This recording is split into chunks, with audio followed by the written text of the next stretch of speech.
ಎಲ್ಲರಿಗೂ ಪ್ರೀತಿಯ ಸ್ವಾಗತ. ನಮಸ್ಕಾರ ಸರ್. ಸ್ನೇಹಿತರೆ, ನಾನು ಇವತ್ತು ಒಂದು ನಾನ್ ವೆಜ್ ರೆಸಿಪಿನ ಹೇಳ್ಕೊಡ್ತಾ ಇದ್ದೀನಿ. ಇವತ್ತು ನಾನು ಚಿಕನ್ ಚಾಪ್ಸ್ನ ಹೇಗೆ ಮಾಡೋದು ಅಂತ ಹೇಳ್ಕೊಡ್ತಾ ಇದ್ದೀನಿ. ಇವಾಗ ನಾನು ತಿಳಿಸ್ಕೊಡ್ತಾ ಇರೋವಂತಹ ರೆಸಿಪಿನ ಆರಾಮಾಗಿ ಎಲ್ಲರೂ ಮಾಡ್ಕೋಬೋದು. ಇವಾಗ ಅಡುಗೆ ಕಲಿತಾ ಇರೋರು ಹಾಗೆ ಬ್ಯಾಚುಲರ್ಸ್ಗಳು ಎಲ್ಲರೂ ಮಾಡ್ಕೋಬೋದು. ನಾನ್ ವೆಜ್ಜು ಬಹಳ ಜನಕ್ಕೆ ಇಷ್ಟ ಅಲ್ವಾ. ಭಾನುವಾರ ಬತ್ತು ಅಂತಂದರೆ ಸಾಕು, ಆಲ್ಮೋಸ್ಟ್ ಎಲ್ಲರೂ ಮನೇಲೂ ಇವಾಗ ನಾನ್ ವೆಜ್ ಮಾಡೋದು ಅದೊಂಥರ ರೂಢಿ ಆಗ್ಬಿಟ್ಟೈತೆ. ವೀಕೆಂಡಲ್ಲಿ ಒಂದು ಸಲ ಎಲ್ಲ ನಾನ್ ವೆಜ್ ಮಾಡ್ಕೊತಾರೆ. ಇವತ್ತು ನಾನು ಇದು ಏನು ಚಿಕನ್ ಚಾಪ್ಸ್ನ ಮಾಡೋದು ರೆಸಿಪಿನ ಹೇಳ್ಕೊಡ್ತಾ ಇದ್ದೀನಿ. ಇದನ್ನು ಸ್ವಲ್ಪ ಗ್ರೇವಿ ಥರ ಮಾಡಿಕೊಂಡ್ರೆ ಚಪಾತಿ ಹಾಗೆ ಅನ್ನಕ್ಕೂ ಸುದಾ ನೀವು ಸರ್ವ್ ಮಾಡ್ಕೊಂಡು ತಿನ್ಬೋದು. ತುಂಬ ಚೆನ್ನಾಗಿರುತ್ತೆ. ಹಾಗಾದರೆ ಬನ್ನಿ, ಇದಕ್ಕೆ ಬೇಕಾಗಿರುವ ಸಾಮಗ್ರಿಗಳನ್ನ ನೋಡ್ಕೊಂಡು ಬರವ. ನಾನು ಇಲ್ಲಿ ಒಂದು 3/4 kgಯಷ್ಟು ಚಿಕನ್ನ ತೊಗೊಂಡು ತೊಳೆದಿಟ್ಕೊಂಡಿದ್ದೀನಿ. ಇವಾಗ ಇದಕ್ಕೆ ಬೇಕಾಗಿರುವ ಸಾಮಗ್ರಿಗಳು: ಧನಿಯಾ ಪುಡಿ, ಪುದೀನ ಸೊಪ್ಪು, ಒಂದು ಬೆಳ್ಳುಳ್ಳಿ, ಹಾಗೆ ಸ್ವಲ್ಪ ಟೊಮೊಟೊ ಹಣ್ಣು, ಚಕ್ಕೆ, ಹಾಗೆ ಕಾಳು ಮೆಣಸು ಹಾಕೋದ್ರಿಂದ ಇದ್ರ ಟೇಸ್ಟು ತುಂಬ ಚೆನ್ನಾಗಿರುತ್ತೆ. ಹಾಗೆ ಸ್ವಲ್ಪ ಹಸಿ ಮೆಣಸಿನ್ಕಾಯಿ ಒಂದು 4, ಒಂದು ದಪ್ಪ ಗಾತ್ರದ ಈರುಳ್ಳಿ, ಸ್ವಲ್ಪ ಕಸ್ತೂರಿ ಮೇಥಿ, ಹಾಗೆ ಒಂದು 4 ಗೋಡಂಬಿ ಇದ್ದರೂ ಆಗುತ್ತೆ, ಇಲ್ಲ ಅಂತಂದ್ರೂ ನಡೆಯುತ್ತೆ. ಇದಿಷ್ಟು ಬೇಕಾಗಿರುವ ಸಾಮಗ್ರಿಗಳು. ಇವಾಗ ರುಬ್ಕೊಳ್ಳೋಕ್ಕೆ ಒಂದು ಮಿಕ್ಸಿ ಜಾರ್ನ ತೊಗೊಳ್ಳೋವ. ಅದಕ್ಕೆ ಇವಾಗ ಹಸಿ ಮೆಣಸಿನ್ಕಾಯಿ, ಹಾಗೆ ಈರುಳ್ಳಿ, ಬೆಳ್ಳುಳ್ಳಿ, ಹಾಗೆ ಕರಿಮೆಣಸು, ಚಕ್ಕೆ ಇಷ್ಟನ್ನು ಹಾಕಿ ಸ್ವಲ್ಪ ತರ್ತರಿಯಾಗಿ ರುಬ್ಕೊಳ್ಳೋವ. ನಿಮಗೆ ಏನಾದರೂ ಇನ್ನೂ ಸ್ವಲ್ಪ ಗ್ರೇವಿ ಥರ ಬೇಕು ಅಂತಂದರೆ ಇದಕ್ಕೆ ಕಾಯಿನೂ ಸುದಾ ಹಾಕೋಬೋದು ನೀವು.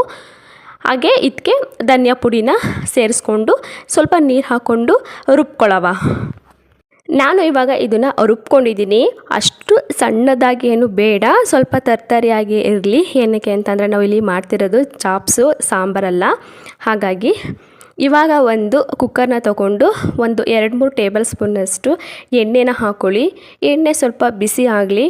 ಎಣ್ಣೆ ಬಿಸಿ ಆದಮೇಲೆ ಈರುಳ್ಳಿನ ಹಾಕ್ಕೊಳ್ಳಿ. ಈರುಳ್ಳಿ ಎಣ್ಣೆಯಲ್ಲಿ ಸ್ವಲ್ಪ ಫ್ರೈ ಆಗಲಿ. ಸ್ವಲ್ಪ ಬಾಟ್ಲಿ ಈರುಳ್ಳಿ ಎಣ್ಣೆಯಲ್ಲಿ ಅಲ್ಲಿ ಒಂದು 5 ನಿಮಿಷ ಬಿಡಿ. ಏನಕ್ಕೆ ಅಂತಂದರೆ ಈರುಳ್ಳಿ ಸ್ವಲ್ಪ ಎಣ್ಣೆಯಲ್ಲಿ ಚೆನ್ನಾಗಿ ಬಾಡಲಿ. ಈರುಳ್ಳಿ ಸ್ವಲ್ಪ ಬಾಡಾದಮೇಲೆ ಇದಕ್ಕೆ ಪುದೀನ ಸೊಪ್ಪನ್ನ ಹಾಕ್ಕೊಳ್ಳಿ. ಪುದೀನ ಸೊಪ್ಪು ಹಾಕಾದ್ಮೇಲೆ ನಾವು ಏನು ಚಿಕನ್ನ ತೊಳೆದಿಟ್ಕೊಂಡಿರ್ತೀವಲ್ವ ಆ ಚಿಕನ್ನ ಸೇರಿಸ್ಕೊಳ್ಳಿ. ಚಿಕನ್ನ ಸೇರಿಸ್ಕೊಂಡು ಒಂದು 2 ನಿಮಿಷ ಚೆನ್ನಾಗಿ ಎಲ್ಲನೂ ಮಿಕ್ಸ್ ಮಾಡ್ಕೊಳ್ಳಿ. ಚಿಕನಲ್ಲಿರೋ ಕೆಟ್ಟ ನೀರೆಲ್ಲ ಹೋಗಿ ಅದು ಸ್ವಲ್ಪ ಚೆನ್ನಾಗಿ ಡ್ರೈ ಆಗಬೇಕು. ಅಲ್ಲಿ ತನಕ ಇದರಲ್ಲೇ ನಾವು ಕುಕ್ನ ಮಾಡ್ಕೋಬೇಕು. ಇವಾಗ ಅದ್ರ ಮೇಲೆ ಸ್ವಲ್ಪ ಕಸ್ತೂರಿ ಮೇಥಿನ ಹಾಕ್ಕೊಳ್ಳಿ. ಕಸ್ತೂರಿ ಮೇಥಿ ಹಾಕೊಳ್ಳೋದ್ರಿಂದ ಒಂಥರ ಡಿಫ್ರೆಂಟ್ ಟೇಸ್ಟ್ ಬರುತ್ತೆ, ಚೆನ್ನಾಗಿರುತ್ತೆ. ನಾನು ಇವಾಗ ಶುಂಠಿ ಬೆಳ್ಳುಳ್ಳಿ ಪೇಸ್ಟ್ನ ಹಾಕ್ತಾಯಿದ್ದೀನಿ. ಇಂಗ್ರೀಡಿಯೆಂಟ್ಸ್ನ ಹೇಳಬೇಕಾದ್ರೆ ಶುಂಠಿ ಬೆಳ್ಳುಳ್ಳಿ ಪೇಸ್ಟನ್ನ ಹೇಳಲೇ ಇಲ್ಲ. ಏನಕ್ಕೆ ಅಂತಂದರೆ ನಾನು ಸ್ವಲ್ಪ ಜಾಸ್ತಿ ಕ್ವಾಂಟಿಟಿಲಿ ಮಾಡಿಕೊಂಡು ಫ್ರಿಜ್ಜಲ್ಲಿ ಎತ್ತಿಟ್ಕೊಂಡಿರ್ತೀನಿ. ಅದೇನು ಹಾಳಾಗಲ್ಲ ಅಲ್ವಾ, ಅದಕ್ಕೆ ಪದೇ ಮಾಡ್ಕೊಳಕ್ಕೆ ಹೋಗಲ್ಲ. ಇಲ್ಲಿ ಶುಂಠಿ ಬೆಳ್ಳುಳ್ಳಿ ಪೇಸ್ಟನ್ನು ಹಾಕ್ಕೊಂಡು ಸ್ವಲ್ಪ ಅರಿಶಿನ ಪುಡಿನ ಹಾಕ್ಕೊಂಡು ಹಾಗೆ ಕಲ್ಲುಪ್ಪನ್ನ ಸೇರಿಸ್ಕೊತಾ ಇದ್ದೀನಿ. ಇದಿಷ್ಟನ್ನು ಸೇರಿಸ್ಕೊಂಡಾದ್ಮೇಲೆ ಚೆನ್ನಾಗಿ ಮಿಕ್ಸ್ ಮಾಡಿ, ಚೆನ್ನಾಗಿ ಮಿಕ್ಸ್ ಮಾಡಬೇಕು.